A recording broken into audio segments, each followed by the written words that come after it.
Hello guys, so I'm here to prepare one of my favorites, which is Pancit Canton. And yes, I like it more than Pancit Bihon because I just love the texture of this noodle.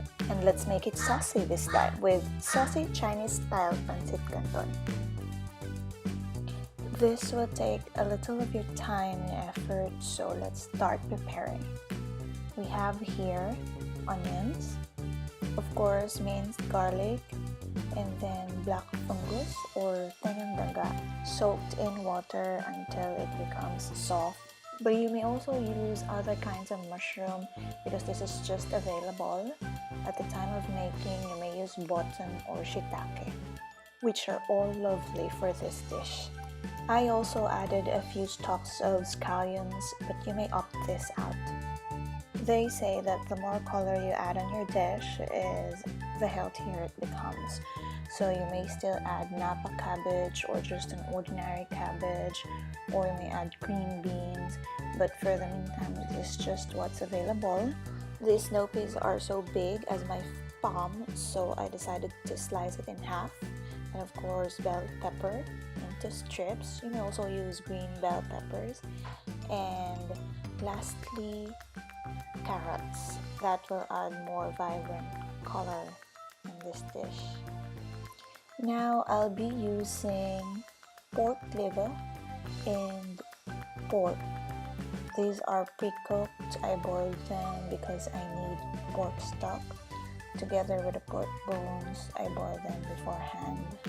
And there's my pork stock, which has been in the fridge for a few days. And roughly this, I guess, is 2.5 to 3 cups.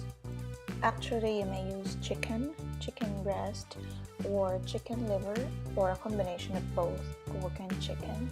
But since this is just what's available, I just have to be resourceful.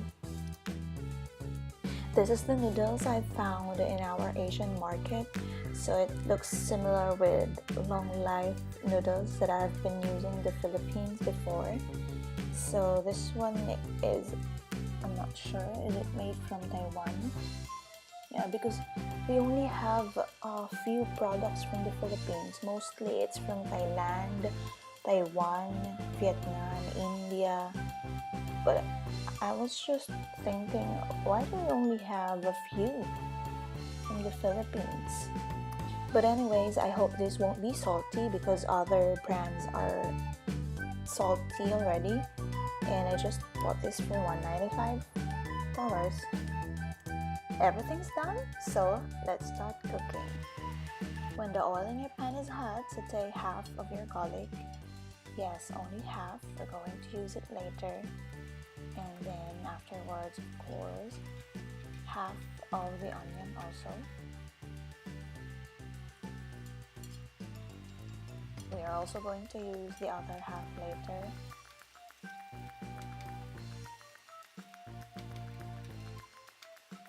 So wait until the onion has wilted and then add again half of the scallions.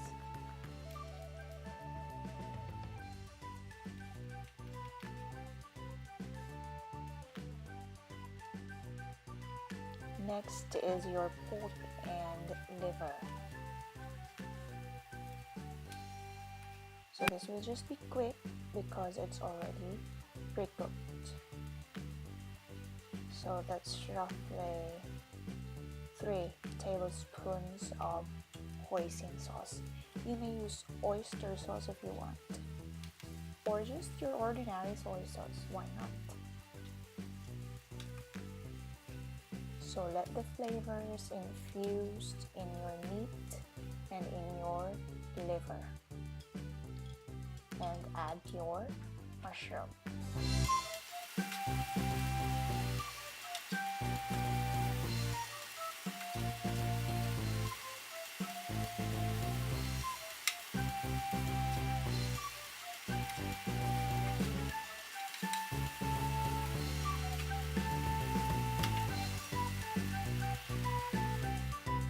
Transfer your cooked meat and let's stir fry the veggies, starting off with carrots. Next is bell pepper.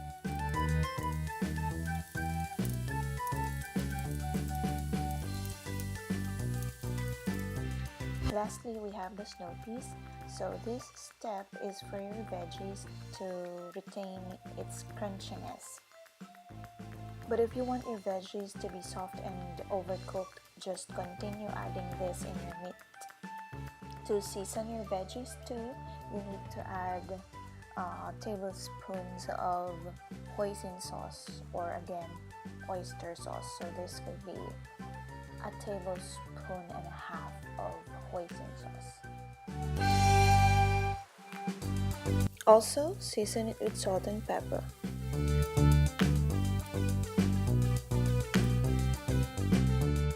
Now for the final leg, you need to simmer your meat and your broth. You add some soy sauce, so I used here roughly 2 tablespoons.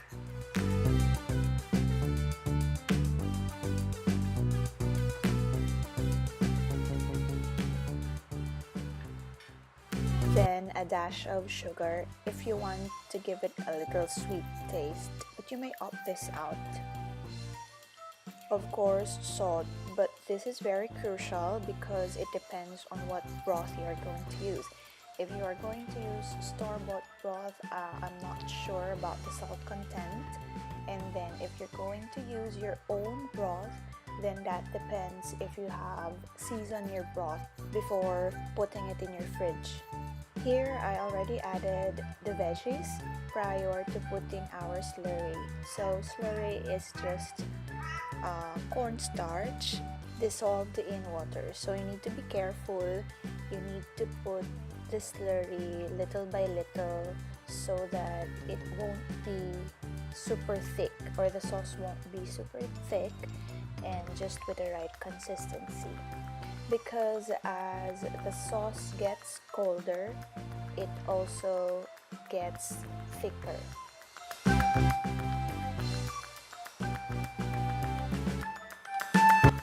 I guess I'll be adding the last drop, and then that's enough. On a pot, I sauteed the remaining garlic, onion, and scallions for our noodles.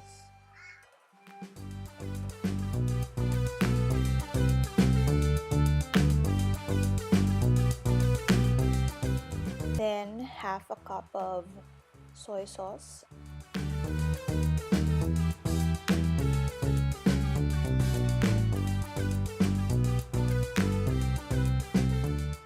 My remaining broth.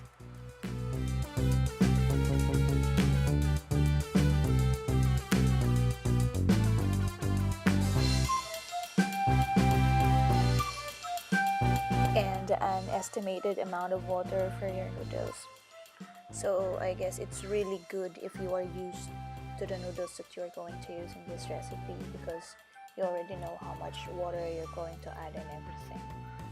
Unlike if it is just like this one, that it's the first time for me. So I need to estimate. Don't forget your pepper, and let's just wait for this to boil. There you go. So I'm just going to top this with the meat and veggies, and I'll show it to you in a bit. Finally, here's my saucy Chinese style Pancit Canton. I am so glad to share with you my technique, but how your dish will turn out all depends on you. It depends on your taste preference, the ingredients that you use, and of course, your mood while preparing the dish.